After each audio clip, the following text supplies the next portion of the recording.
Hi guys, this is Stuart of SBC Guitars and welcome back to the mini workshop. First of all, thank you so much to everyone sodding trains. This is only like the 15th attempt I've had to record this video.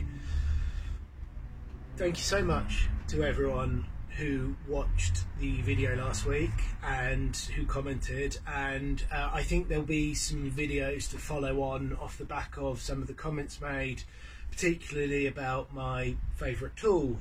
Now at the moment everything's a bit hectic. I've got a few things I'm trying to get sorted and get finished before the summer, and I know the answer to what my favourite tool is, but I can't really do it justice at the moment until I've had a good sort out and had a big tidy and can show you why it's my favourite tool.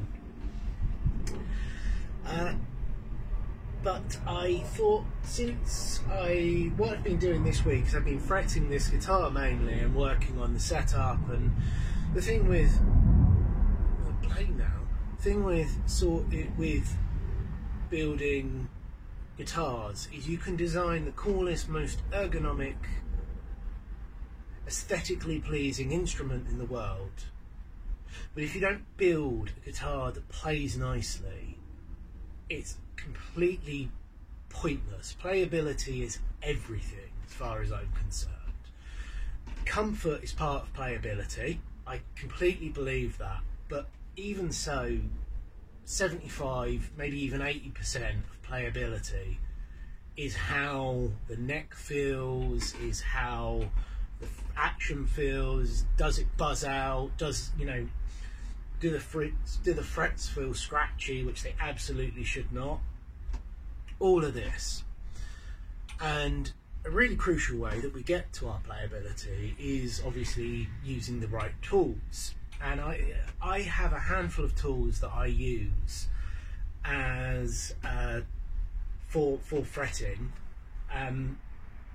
luthier tools and sort of non-luthier tools. So when I say luthier tools, I mean things like this. This is my Hosco crowning file and my fret hammer, which technically isn't a luthier specific tool, but I bought it from Touchstone, and it comes, these Thor hammers have sort of removable heads, and this comes with sort of the recommended heads for lutherie for fretting. And particularly with this neck, because this is these are steel frets, so these are hard to work.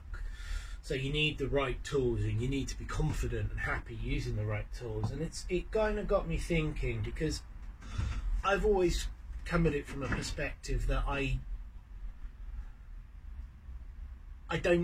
never thought that luthier tools were the only option. That equally, as I've got better at building, I've used more luthier tools because they are pre-tested and they are really useful.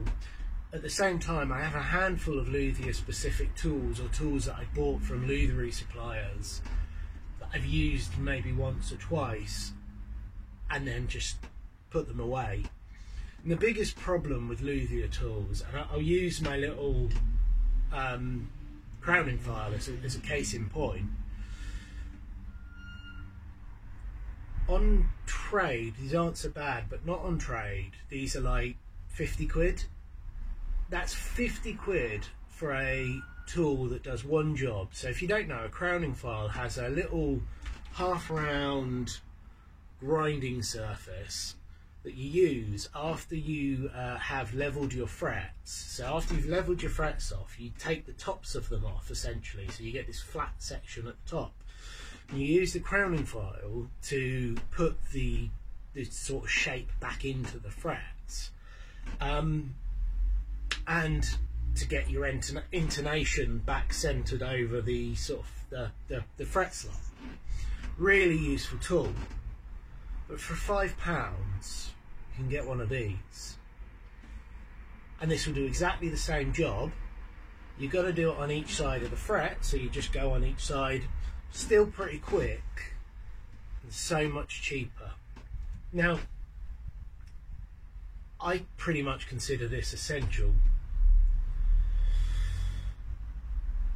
But it got me thinking about what tools I use and what tools I would recommend to someone starting out, as I do get the odd beginner get in contact with me. And I thought what might be nice is, between us, if we come up with a list of suggestions, and I think we have tools that we view as absolutely essential, tools that we think are well worth considering but maybe not essential, and tools that are just pointless or just you can make it yourself quite easily.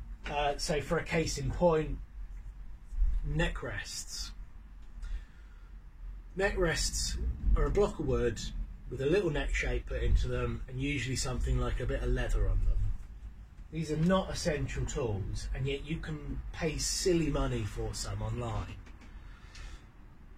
Avoiding companies, because there are some companies that do some fantastic tools and will also do some dross as well because it sells. So I don't want to slate anyone, but I think it would be really good to get together a list, and we will follow up on it on a future video and talk about what we think is essential and what's not essential. I might see if I can get one of my friends to come on and join me for this video, and we can then maybe publish this list somewhere. We can put it up somewhere as a really good resource for anyone starting out building, of what we as experienced luthiers would go back and tell ourselves to buy if we were starting out again.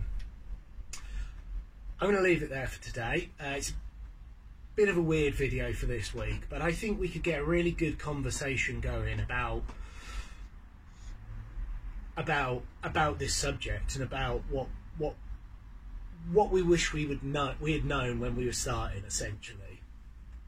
And yeah, so let me know in the comments below, Instagram, Facebook, all of that. Let's get a conversation going. And thank you again for watching this video, and thank you for everyone that subscribed since we put up the video last week. And I will hopefully speak to you next week. That is the aim. Thanks again. Bye-bye.